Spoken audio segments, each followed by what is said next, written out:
கொழும்பு நுகேகுட பகுதியில மிகப்பெரிய பேரணி ஒன்று இன்றைய தினம் அரசுக்கு எதிராக நடைபெறவுள்ளது.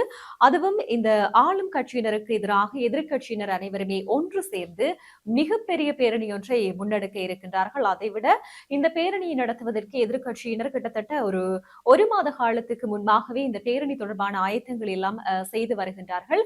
அதுவும் நான் நினைக்கின்றேன் கிட்டத்தட்ட ரணில் விக்ரமசிங்க முன்னாள் ஜனாதிபதி ரணில் விக்ரமசிங்கவின் கைதுக்கு பின்னரான கால பகுதியில தான் இவர்கள் எல்லோருமே ஒன்று சேர்ந்தார்கள் அரசுக்கு எதிராக.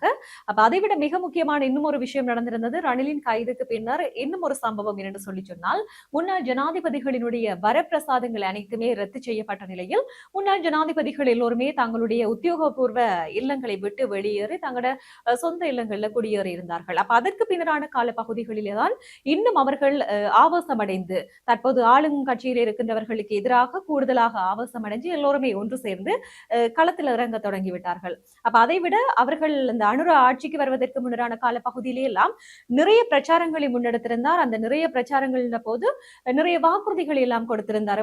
தாங்கள் இப்ப வேலை இல்லாத பட்டதாரிகளுக்கு வேலை கொடுப்போம், பொருட்களின் விலைகளை குறைப்போம், அடுத்தது வரிகளை குறைப்போம், பிரதானமாக அந்த ஈஸ்டர் குண்டு தாக்குதல் இந்த சூத்திரதாரி யார் என்றதை நாங்கள் வெளிச்சத்துக்கு கொண்டு வருவோம், அவரை கொண்டு வருவதற்கான திகதியை கூட ஒரு குறிப்பிட்ட காலப்பகுதியை கூட அவர்கள் சொல்லியிருந்தார்கள். அத மாதிரி வலிந்து காணாமல் ஆக்கப்பட்டவர் உறவினர்களுக்கு ஒரு தீர்வை பெற்றுத் தருவோம், இப்படியாக எக்கச்சக்கமான வாக்குறுதிகள் எல்லாம் இந்த ஆளும் தரப்பு தற்போது ஆட்சியில் இருக்கின்ற அனுர தரப்பினர் கொடுத்திருந்தார்கள்.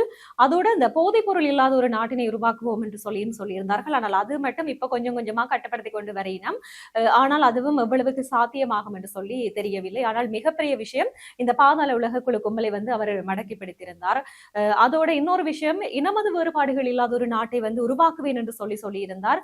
பாரபட்சம் இல்லாமல் நடக்க வேண்டும். இப்ப இனமத வேறுபாட்டினை தூண்டுவதற்கு தானோ இல்லை என்று சொல்லி சொன்னால் தங்கள் அரசாங்கமோ ஒருபோதுமே இடமளிக்காது என்று கூட அவர் சொல்லியிருந்தார். ஆனால் அண்மைய நாட்களாக நடந்து வருகின்ற இந்த திருகோணமலை புத்தர் சிலை விவகாரத்தை எடுத்துக்கொண்டால் அவருடைய இந்த இனமத பிரிவினைவாதத்தை அவர் எடுத்து காட்டுகிற விஷயத்த அப்பாட்டமாக வெளியில காட்டுற இதுவே இப்ப இந்த எதிர்கட்சியினர் முன்னெடுக்கின்ற போராட்டத்திற்கு பெரிய ஒரு உந்து சக்தியாக இருக்குது. அதோட இந்த அனுர் அரசாங்கத்திற்கு எதிரான பேரணியில ஆரம்பத்தில் மஹிந்த பங்கேற்க மாட்டேன் என்று சொல்லியிருந்தார்.